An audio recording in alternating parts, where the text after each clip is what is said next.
Coming up on today's edition of Locked On Eagles, could the Eagles be interested in a Miami Dolphins receiver now that Miami made a blockbuster move today at the position? Also, it's Locked On QB1. Are the Eagles stuck in quarterback purgatory long-term or short-term? Maybe neither. That's coming up next right here on Locked On Eagles.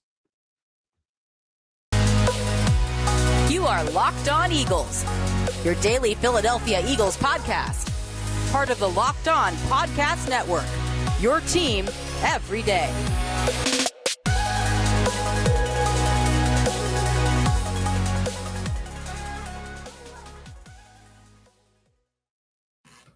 We thank you for making Locked On Eagles your first listen each and every day. I'm Lurie DiBiase. He's Gino Camilleri. Welcome into a Wednesday edition of the podcast. Monday through Friday, we've got a show for you downloaded wherever you get your shows. We're available on YouTube as well in video form. Make sure you subscribe to our YouTube channel. We've got exclusive video content being churned out to throughout the week. We're writing articles on Fox 43. We're talking birds on Twitter at Locked On Birds, at GC24_football, and at DiBiase LOE. Gino, we're about a little over a month away from the NFL draft, so the content is going to be churning each and every day. Quarterback Pro Days today. We'll dive into quarterback as it is Locked On QB1. I can't believe it. We're just in the midst of the combine. We were just talking about you going to the Senior Bowl. I was at free agency CGS. just threw a bomb at us for 2 weeks, even today. Yeah, the NFL. I mean, every day you look at your phone, a new storyline happens, and Tyreek Hill traded from Kansas City. And that one we didn't see Miami. coming, man. Every other move we heard about, this one before today, that wasn't even in my head. And this is the modern day NFL, man, and especially in the AFC. I know we talk about the NFC being wide open, but right now it's the AFC's Lombardi trophy to lose. Let's be honest. Whoever wins that conference really looks light years ahead of, I'd say, every team in this conference, even the good ones in Tampa and LA. Like, LA wins the Super Bowl last year, but they lose key pieces. Like, Von Miller's no longer there. He's in Buffalo, who they were just in the AFC Championship 2 years ago. We're almost there last year. And then all of these moves in the AFC West. This is crazy right now. And the NFC, the Eagles haven't made any crazy moves to put them over the hump.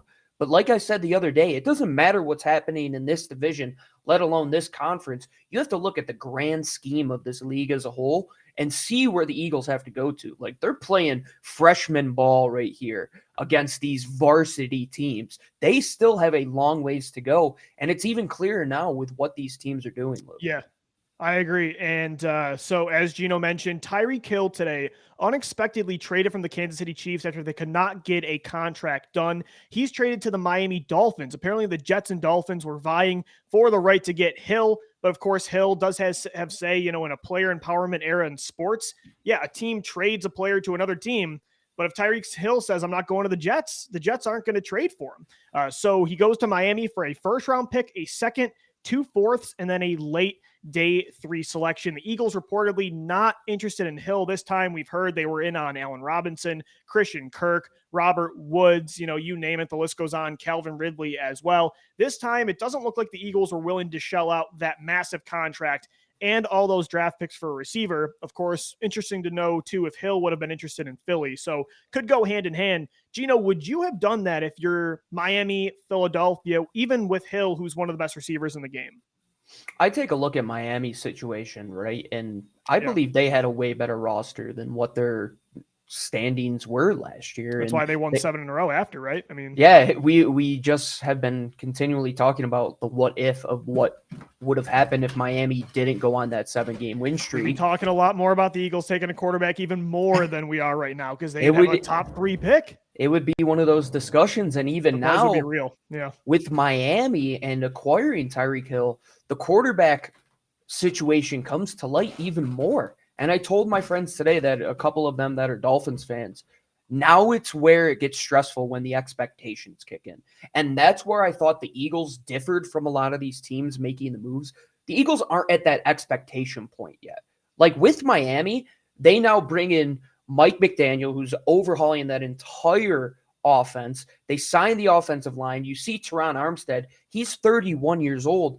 They see what that window is right now. The Eagles aren't in that conversation yet, in my opinion, and I believe you're there as well. And it's clear of what the landscape is. It's a QB-driven league, but you also have to have an arsenal of guys. Personally, the Eagles, I don't think would have been in a good situation to move 5 draft picks when they have to go out there and overhaul a big portion of their defense, and at the same time paying a guy $30 million at a position that does not play quarterback or rush the passer to take away the quarterback. Yeah. Count me out of that deal all day long. But Miami, you got the Tua contract. He's still young. You're going to be able to pick up that 5th-year option with him being a first-round pick. We know the asset that a rookie quarterback contract is, but you also have to look at the rest of the roster as well. Where you go back to 2016 going into 17, the Eagles had a lot of those defensive pieces in place.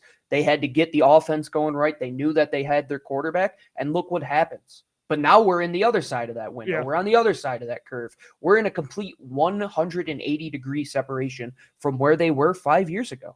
So I go back and forth with this because to me, I guess it depends on what this would do, what this would mean for your quarterback plans. I feel like Miami is doing this as a way to maximize Tua as the guy. They have now spent 3 first-round picks and a second on Jalen Waddle and Tyreek Hill in the last 2 years. And for me, their mindset is to make sure Tua can be the guy. So to me, like, again, I go back and forth because, you know, even with this trade for the Eagles, if they made this exact move, they'd still have 2 first-round draft picks this year. They'd still have all their future assets down the road. They have other receivers on rookie deals. Their quarterback, whether it's Hurts or a rookie this year or next year, would be on a rookie deal. Tyreek Hill is one of the best in the game. You'd have maybe the best trio of receivers in football, or at least top 5. So there's a lot to like about it. But at the same time, like, don't think, even if the Eagles were to trade for somebody like Hill, and we've said this before, I think it would be different. That I don't want it to be the way Miami's doing it, where they're making this move to almost like try to will Tua into becoming the franchise quarterback. Weapons can help Tua and Jalen Hurts get them to that point, but they're not going to be able to do it for them. Look at the Cleveland Browns with Baker Mayfield and what they surrounded him with. Look at the Dallas Cowboys with Dak Prescott. I don't think Dak Prescott's an elite quarterback in football. I think he's a very good quarterback. I don't think he's great. CeeDee Lamb, Amari Cooper, Michael Gallup, they didn't make him great. Jimmy Garoppolo with Brandon Ayuk, Deebo Samuel, George Kittle, Kyle Shanahan as his play caller, didn't make him great. So if it didn't affect your quarterback thinking and you were still looking beyond Jalen Hurts next year, if he's not the guy, then okay. But to me, Gino, I'm kind of with you. I'm still not sold on what's happening here at quarterback, and I want to use those picks towards finding that out, whether it's with Hurts and, you know, backloading our decision in 2023, if you will, kicking that decision down the road, or using them this year to go get a quarterback. If you weren't going to do that, then okay, you could talk me into it. So as you could see with that whole rant, I go back and forth with it. I hit on one key point that you said there. Yeah. The guy. Look where Tua was drafted, right, Lou? The one point that I always make, look where Jalen was drafted and look at where these other guys were drafted. Yeah. So I guess Miami would be more inclined to invest in Tua. Exactly. You're much more inclined to protect that asset, right? Even though he showed probably less than Jalen so far. Oh, athletically, I mean, you have a far superior player in Jalen Hurts, and I would say Jalen's arm is better than Tua's arm. That hip injury severely hurt his arm talent, which already wasn't the best. Like, he threw a pretty ball, don't get me wrong, but he wasn't throwing the Justin Herbert type balls, which I tell all my friends that are Miami fans, what could have been if Justin Herbert was there now with Tyreek Hill and this entire offense. But now you're in this situation where you have Tua, right? You believe in him. Mike McDaniel believes in him. The front office believes in him.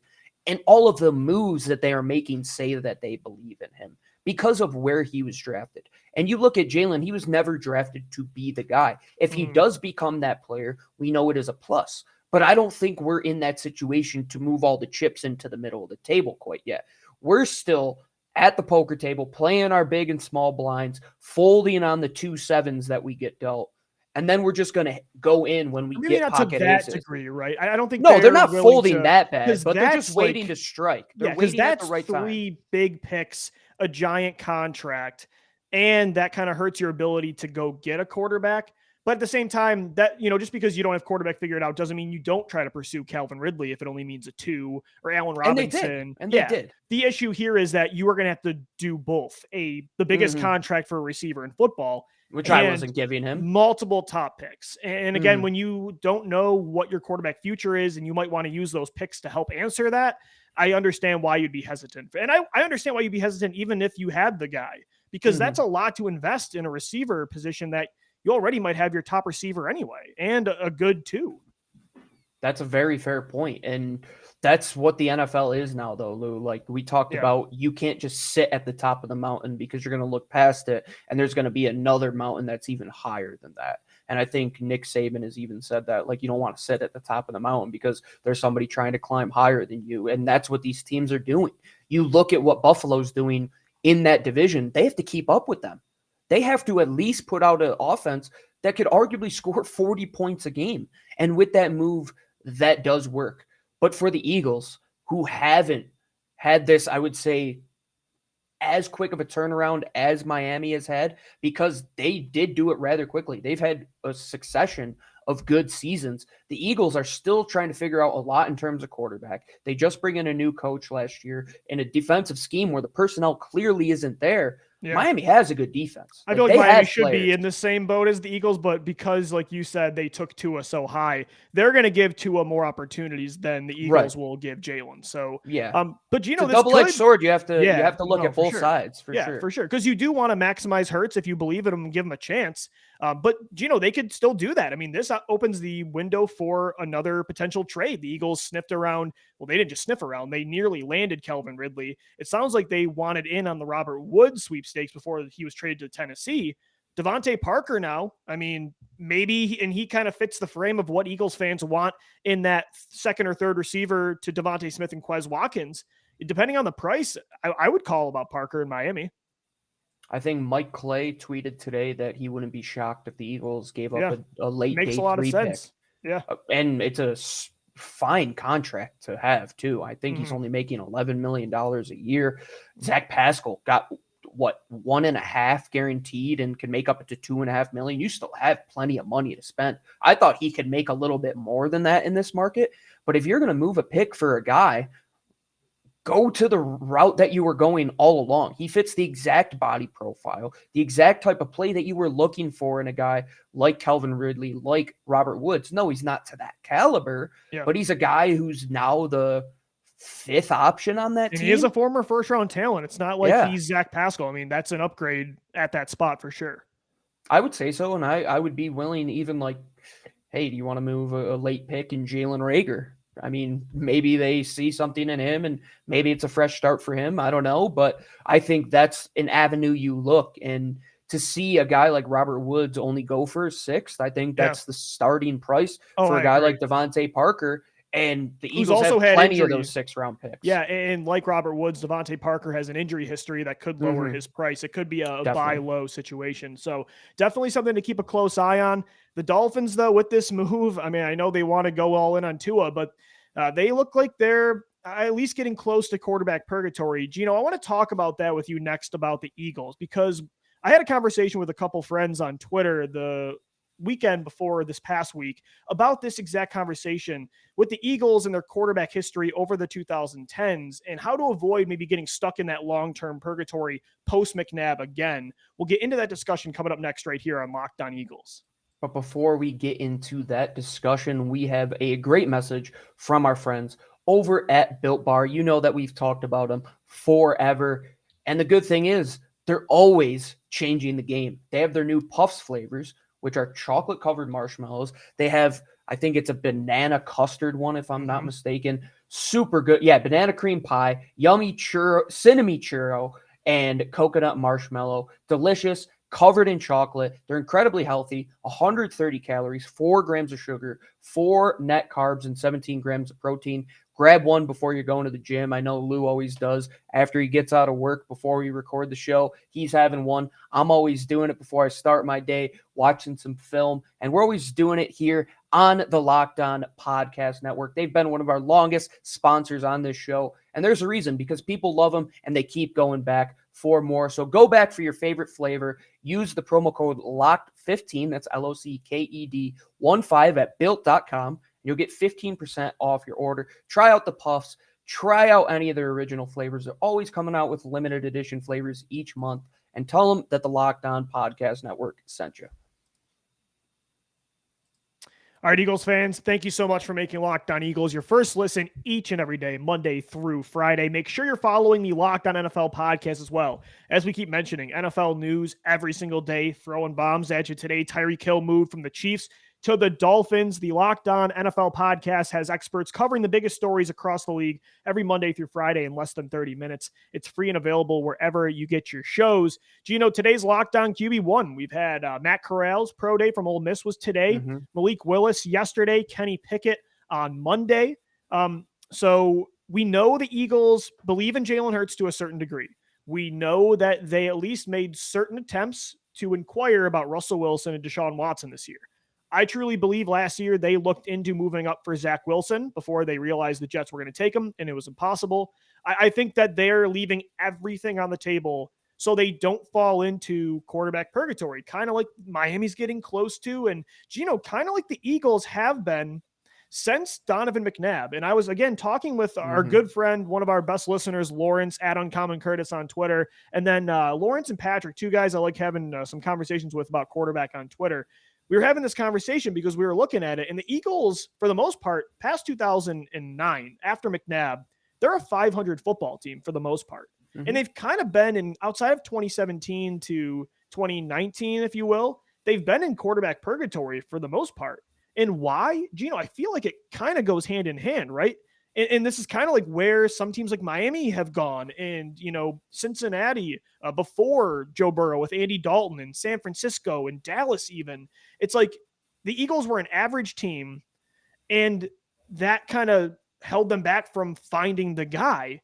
And it was just this bad recipe of you were finding these flashes in the pan, right? Michael Vick has this crazy year in 2010, Nick Foles in 2013, and, you know, these flashes of greatness, and they just were never consistent, but you kept wanting to give them more opportunities, and it just never happened. So all these years, it was just kind of this middling, and you never picked high enough to get the guy. So you had to be creative, and it was just tough because you only had 2 4-win seasons in over 12 years.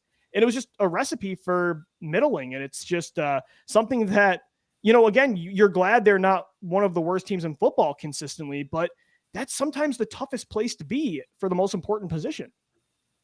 Absolutely so. I mean, living in Western New York for 20 years. Oh my Bills, gosh, dude. since Jim 17-year playoff drought, and they picked in the top 5, I think, once. And you go through the list of quarterbacks that they went through: J.P. Lawson, E.J. Manuel, Trent Edwards. I mean, the list goes on and on. The Eagles, to an extent, have had better luck there, I would say. Yeah. And you luck into signing Michael Vick. Right, because they did have some crazy elite quarterback years. Yeah. They just never strung along any consistency. I think you kind of have to look at all of those scenarios case by case. I mean, 2010, it's coming off of what McNabb did at the end of that era with still some playmakers, a young and up and coming offense. They were able to get Mike Vick in there. He has a good season. And then they go into the first year, Chip Kelly kind of takes the league by storm a little bit. And then the whole Carson Wentz thing, it was like the year of the RPO, and they ran that offense to a T. And I think this, what they're lacking from a sustainability standpoint is finding the right guy. And that's what it comes down to. And I know it sounds so simple, but there's a reason why it's so difficult to do in the NFL, because the cusp between very good and elite, that's a big gap. It's bigger than people think. And that's why I hate when the term elite is thrown around so laissez-faire, because really there's maybe 5 or 6 guys over the past 20 years at that position that have been truly elite. Look at the AFC. For a decade, it's Big Ben, Peyton Manning, Tom Brady. Nobody else can get through there until another elite guy comes around, and it's Patrick Mahomes. Yeah. But now, Lou, where I think the Eagles differ from those different case scenarios is that they see the rest of the landscape. They know what it is, that gap between very good, i.e. Carson Wentz, and hitting that elite threshold. And they see that Jalen Hurts, if he doesn't make that next step, yeah, it's time to cut bait, man, because you have 15 other guys that you could make the case for in the other conference that could be taking over your quarterback right now. Yeah. And if he doesn't make that jump to even very good, even with an elite roster, you're probably never going to be in that conversation. And I think we have after McNabb, Gino. And no. It's just, again, it's really difficult. One last point on that, Lou. Yeah. What started the whole McNabb thing? That defense and how they built that. Our friend Jeff Kerr at CBS Sports made a great point when we were talking about free agents not wanting to come here. Build through the draft. Build and get these homegrown talents, the Lito Shepherds, the Sheldon Browns, the Jeremiah Trotters. And get the quarterback, too. The quarterback. And get the quarterback. When you, exactly. one time after McNabb that you weren't in quarterback purgatory, guys like Alshon Jeffrey said, I want to come play here because I want to play with Carson Wentz. So that's part of why you're in purgatory, too, is because the one top prospect you finally got, he messed it up and you messed it up too. And it was a total nightmare after 3 really good years. I would say 3.5. So it's just, again, it's the most difficult spot to be in. You're glad the Eagles have only had 2 abysmal seasons over the last decade plus. But when you're in that spot and you're an average team, you have to get more creative. And they've tried with, former top picks like Sam Bradford and Michael Vick, and then day 2 options like Nick Foles and Jalen Hurts. And you kept giving those guys more chances because they'd have a big year, but it always became the outlier. And they never could find that consistency. So it was just a recipe that they went hand in hand. You were an average team because you had those flashes.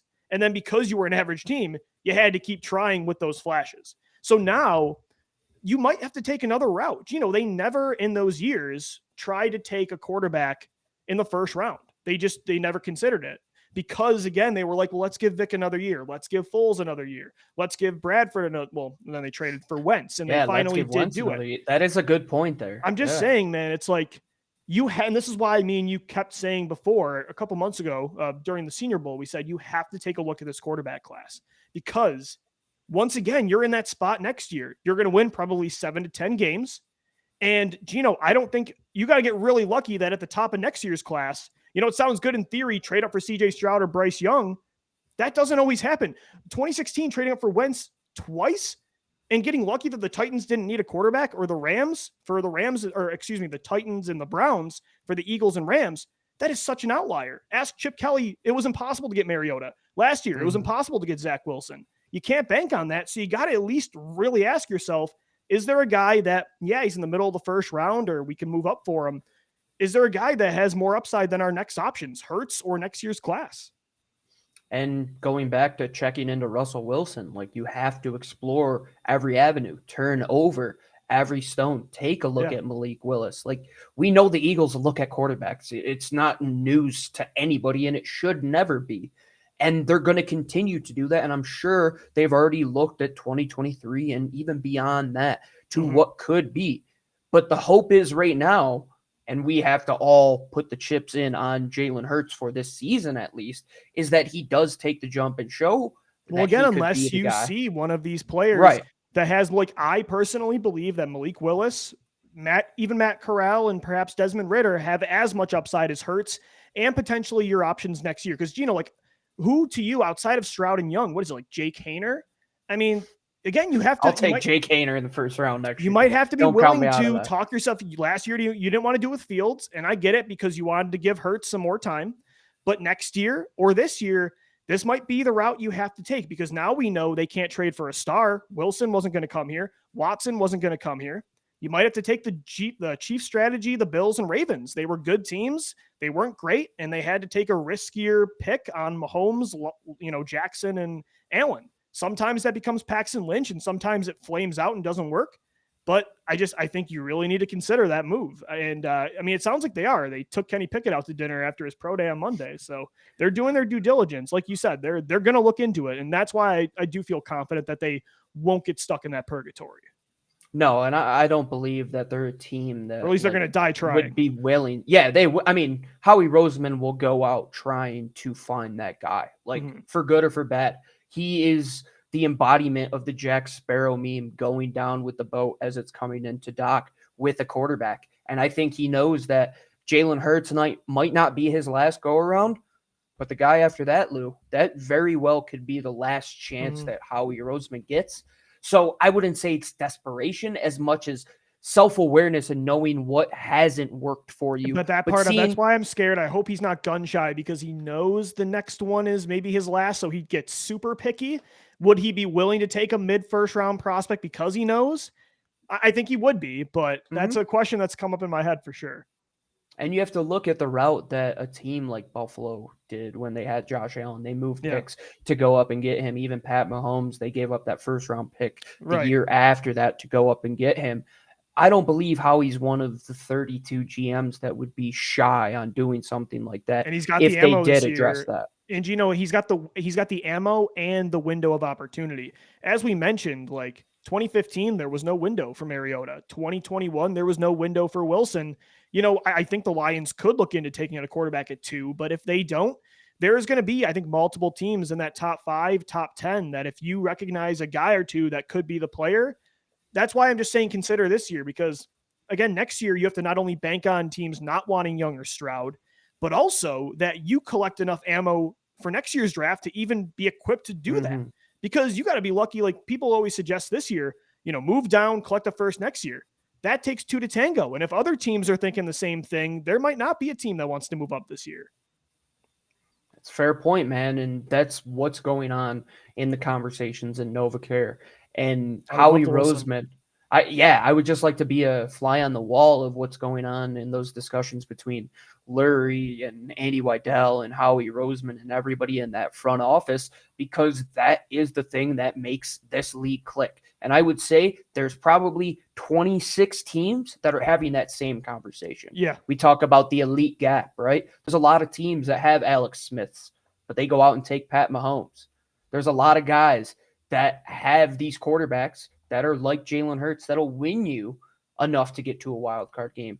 But will they do enough to get you to the championship game in your conference and take you to a Super Bowl? It's so tough, man. That's Look at the Colts gap. too. I mean, the Colts are the perfect embodiment of a good team looking for a quarterback. It is so damn hard. And, it was a random outlier that Andrew Luck retires like that out of the blue. But again, it's just proof that you got to think outside the box at times. And the Eagles have thought outside the box after McNabb. But the one avenue they haven't took is maybe the one we're suggesting here, taken, I should say, in the first round, perhaps this year. Gino will continue to dive into it coming up next right here on Locked On Eagles. It's Locked On QB1. And today's edition of Locked On Eagles is brought to you by Athletic Greens. Our partner has a product I use in Gino literally every day. I started taking Athletic Greens because I simply don't have enough time in the day to prepare the amount of healthy meals I need to get through.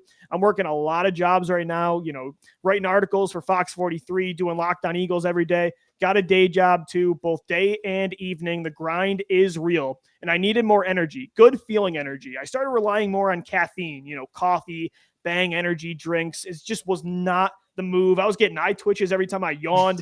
Just not the move. So I've been on Athletic Greens for a couple weeks now, and I love it. It doesn't taste healthy really either, like some other products. It has a mild tropical flavor that we're really into, and I look forward to drinking it every single morning as I write my articles and prepare for the podcast. So what is this stuff? What is Athletic Greens? With one delicious scoop of Athletic Greens, you're absorbing 75 high-quality vitamins, minerals, whole food source superfoods, probiotics, and adaptogens to help you start your day right. This special blend of ingredients supports your gut health, your nervous system, your immune system, your energy, recovery, focus, and aging. All of those things. I've sent it over to my brothers too. They're loving it as well. It supports better sleep quality and recovery. It supports mental clarity and alertness. It's one of the things, it's the one thing I should say with the best thing. It costs you less than $3 a day. You're investing in your health, and it's cheaper than your cold brew habit. Right now, it's time to reclaim your health and arm your immune system with convenient daily nutrition, especially heading into the flu and cold season. It's just one scoop in a cup of water every single day. That's it. No need for a million different pills and supplements to look out for your health. To make it easy, Athletic Greens is going to give you a free 1-year supply of immune-supporting vitamin D and 5 free travel packs with your first purchase. All you have to do is visit athleticgreens.com/NFL Network. Again, that's athleticgreens.com/NFL Network to take ownership over your health and pick up the ultimate daily nutritional insurance. All right, Eagles fans, welcome back into this Wednesday edition of Locked On Eagles. It's Locked On QB1, Gino Camilleri, Louis DiBiase, talking about how the Eagles avoid their long-term quarterback purgatory that they kind of had in a post-Donovan McNabb world. It doesn't mean they didn't have some top quarterback years. As we mentioned, 2010, Michael Vick, it made fans out of guys like Garrett Wilson, the Ohio State wide receiver, right, Gino? Who had his pro day today, said he talked to Nick Sirianni, grew up a fan of the Eagles, but now we got prospects that grew up after McNabb, right? And they were like me, that, people are like, how old are you? When I say I grew up watching Deshaun Jackson. So you had Vick in 2010, you had Nick Foles in 2013, you had Carson Wentz in 2017, but they have not been able to string along like a whole contract's worth of consistent quarterback play since Donovan, right? I mean, I guess that's a good way to put it. And Gino, I'm just nervous I'm not nervous because I'm confident this team will take chances to not get back in that spot. But again, you got to be careful because I'm not saying don't give Jalen Hurts another year, maybe 2, but the closer you get to that next contract, it gets tougher. You get closer and closer to that purgatory. You get closer and closer to that, Dallas Cowboys like decision with Dak Prescott. And that's a tough spot to be in, because then if you don't have the guy, do you pay him or do you do the Washington route with Kirk Cousins and don't pay him anyway? Well, that decision is going to have to come sooner rather than later because Jalen Hurts was a second-round pick. You don't have the ability. Yeah. You don't have the ability of the fifth-year option if you wanted to. So this is a whole perfect storm, right, Lou? Like, I can see the Eagles making a move after this year if Jalen Hurts doesn't work. Yeah. Or if he does, you go with them. And I think it's make or break after the season, right? I mean, if they don't do it this year, next year is their decision. They need to make a clear-cut move. Yeah, it's not foggy in my opinion, like looking off like, oh, what's going to happen? Like that was last year for us. And I think we're like through that first brush of fog and you see, oh, wow, I can see like 10 miles down the road. Now I think that's where the Eagles are at currently because not just them, the landscape of the league, how quick the division is changing, how open the NFC is. And Howie Roseman's situation, he just gets that extension. He's got 3 more years under him, but contracts really don't mean anything in the NFL at all. They could fire a person at any given time, and Howie Roseman's going to take any avenue he can to upgrade that position. And if he does, it's going to be after this year if they don't find somebody in the draft that they love. And that's the checklist they're going to follow. 1, could they trade for somebody? No, obviously not. It didn't work out with Russell Wilson. The Deshaun Watson situation happened. 2, can you go into the draft and find somebody that is better than your current quarterback?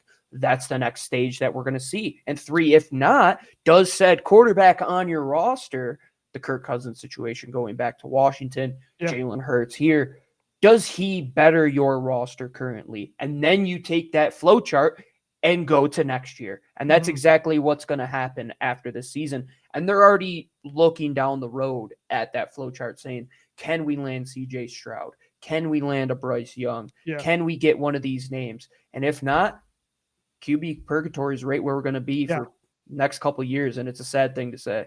Yeah. Or is there another guy next year that you could pursue? Right. I mean, and it's tough because, Gino, I think the more you go on, Hurts is going to get better. I don't think he's going to regress, but is he going to get better enough to where he's worth another contract?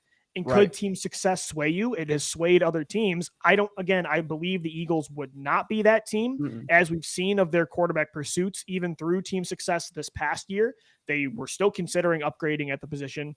But the closer you get to that next contract, the more and more you start to think about those things. And the more their feet get put to the fire. Like they can keep putting it off and say, we don't like our options this year. We're not going to settle. We'll go for next year and keep playing it by ear. But you can only do that for, at least 2 more seasons. You could justify giving them 2 more years. And if you don't pay them early, let them play out the deal. But I'm with you. I think there's got to be a clear-cut decision if they don't take a quarterback in this draft at the end of the 2022 season. I don't see Philadelphia like a team like Tennessee with the Tannehill situation. Yeah, I don't see them like the worst spot to be in, man. Or Carolina, for example.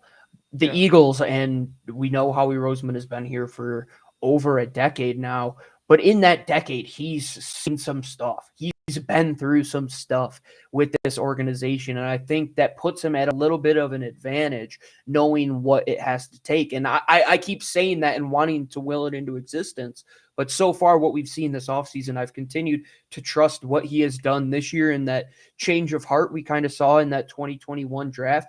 I just hope it doesn't regress to where it was in the past and he keeps taking swings. But with all of the reports that we're hearing, and things might not have worked out due to the destination and other places being better, but Howie Roseman's at the plate. He's making cuts. He's just not watching the ball go by and watching these deals play out. I got He's a last at question least for you.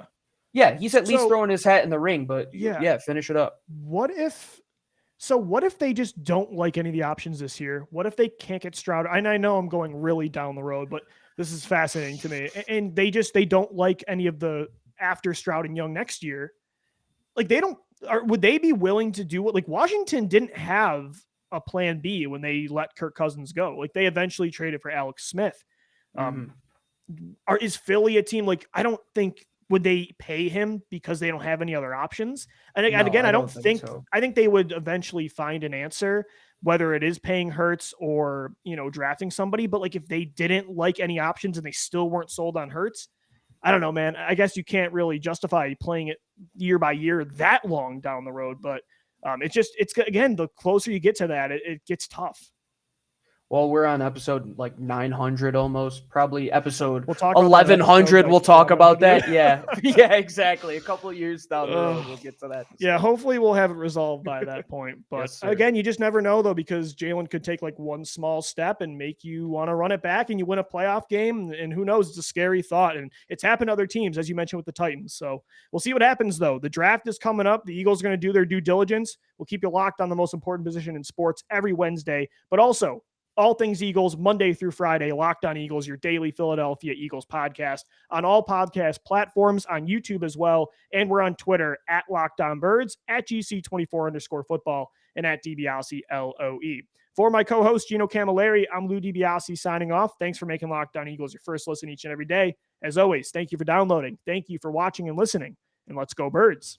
Fly, Eagles, fly.